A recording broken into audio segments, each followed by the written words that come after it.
Down in the description below, I have a link to my new third channel, Realm of Geekdom, where I'm going to be uploading all of my classic podcasts, along with new episodes coming out very soon, where I'm going to have some crazy interviews, stuff that I promise you're not expecting. Over there at Realm of Geekdom, the link is down below. Give me a subscription, check out some of the shows we have on there, and there's tons more to come on that channel. Now, let's get to the video.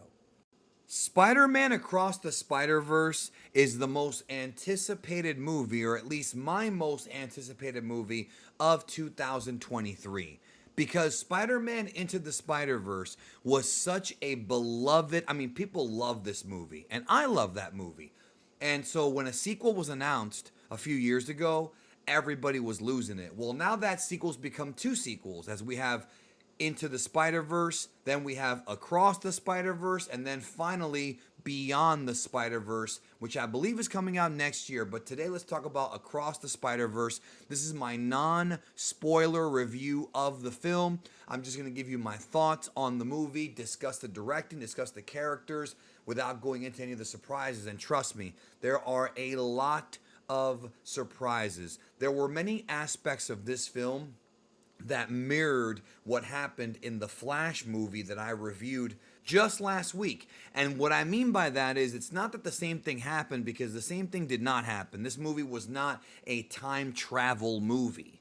That's not what it was, but without question, this film, even more than the first one, this movie really pays tribute to the character of Spider-Man and almost, if not every single iteration of Spider-Man that's ever existed, from video game versions to live action versions to animated TV shows, movies. There are little Easter eggs throughout this entire movie for all kinds of Spider-Man fans, no matter what generation you're from. If you like the Jack Kirby era or the Michelini era, Stan Lee, whatever version you prefer, there will be something to make you smile in this movie. In fact, more than one thing.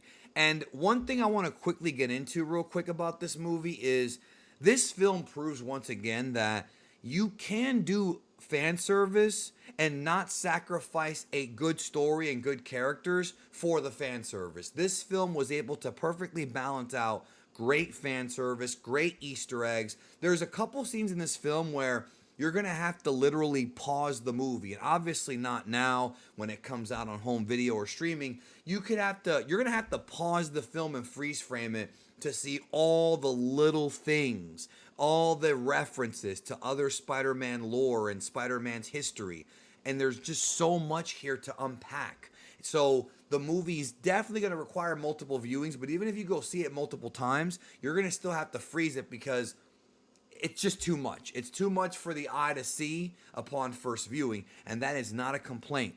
But like I said, this film, although it has tons of Easter eggs and member berries, it does not sacrifice it for a great story. This movie does what all great sequels have done throughout the history of movies, and that is take the established characters and put them in new and interesting situations and give them a new set of problems to solve, this time with obviously different parameters in the previous film, and build upon what Into the Spider-Verse introduced. That's what this film does here. Lord and Miller, who both produced and wrote the script, did a phenomenal job with this movie, specifically with the script. It's a wonderful script. It's very, very, very well balanced among all the major characters. It's really funny. There's all kinds of different kinds of comedy here also for different age groups, so it is a family movie. It's really smart as well. Very intelligent movie, and it doesn't do that trope that so many other movies do where you have like the stupid adult and the dumb kid, or then the smart kids, or the smart adults who know everything and the dumb kids. That's not what this movie does. You have smart decisions, and you have dumb decisions, and you have brave decisions, courageous ones, made by people of different ages. Children, teens, adults.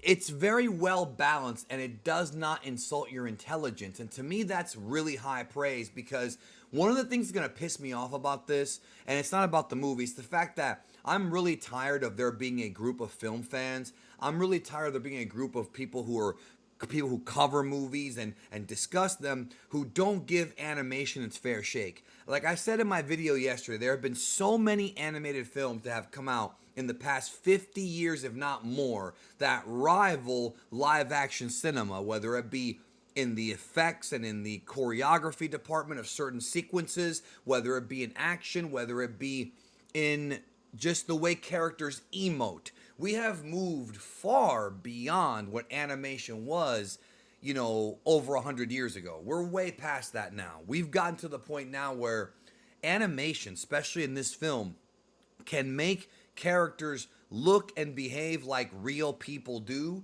with very nuanced ways. You see Miles Morales, the way he talks, the way he interacts, the way he emotes, the way his eyes move. It's real. It's like a real person. But even though Into the Spider-Verse was a very creatively explosive project, this one took it to the next level. This film felt like it was made by a painter or an artist who refused to be limited. The directing trio of Joaquim Dos Santos, Kent Powers, and Justin Kay, making their directorial debut, refused to be limited or set any kind of boundary for themselves.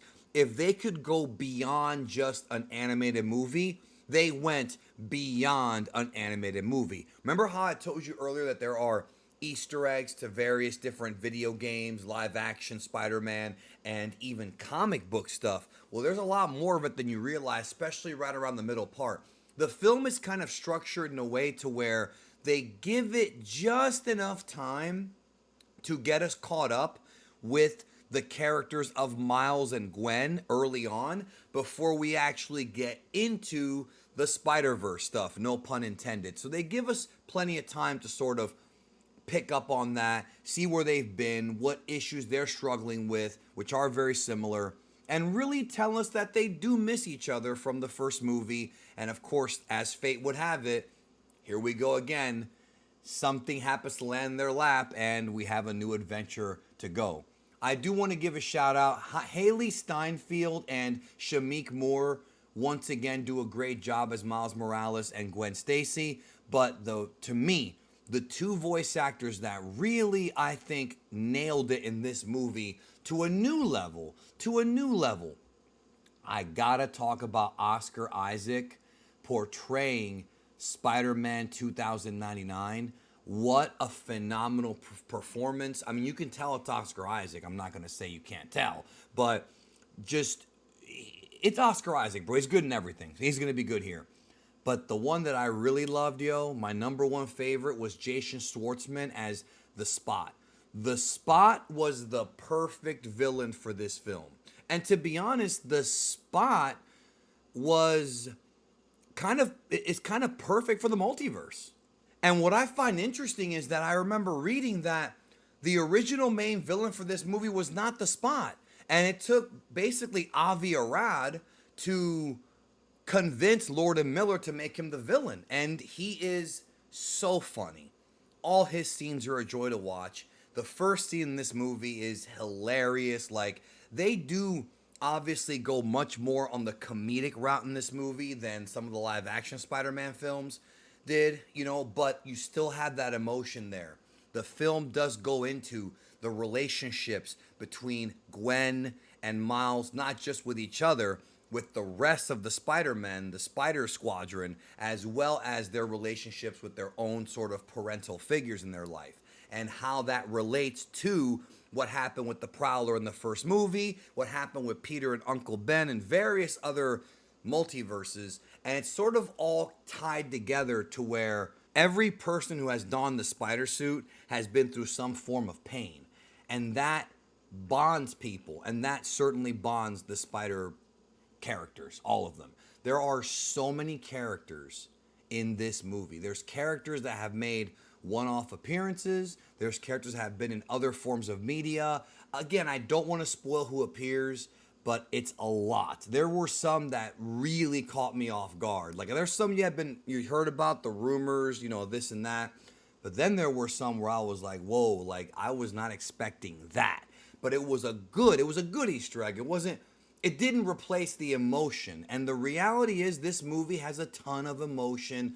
It's got a ton of. It's a well-made film, and unfortunately, people are going to dismiss it because animation. Whereas this movie can stand side by side with any comic book movie to come out in the last 2 or 3 years, and may actually be better. I mean, I'm not going to sit here and say it's better than Endgame or better than No Way Home. I have to think about that a bit more, but it's definitely along those lines. You know what I'm saying? It's definitely in that same category where you could say, like, this is a well-made film, but you have to take away the fact that it's animated. And I know most of you guys watching this review don't care.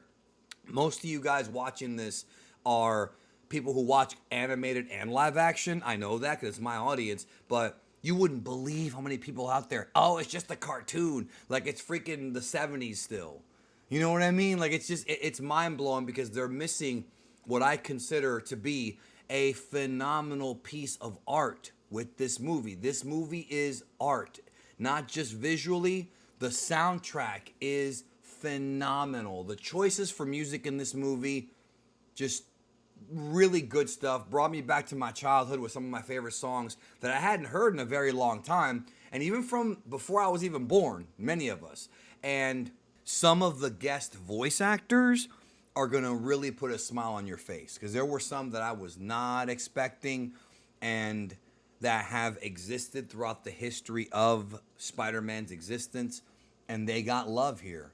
They got love. So, great movie, great story.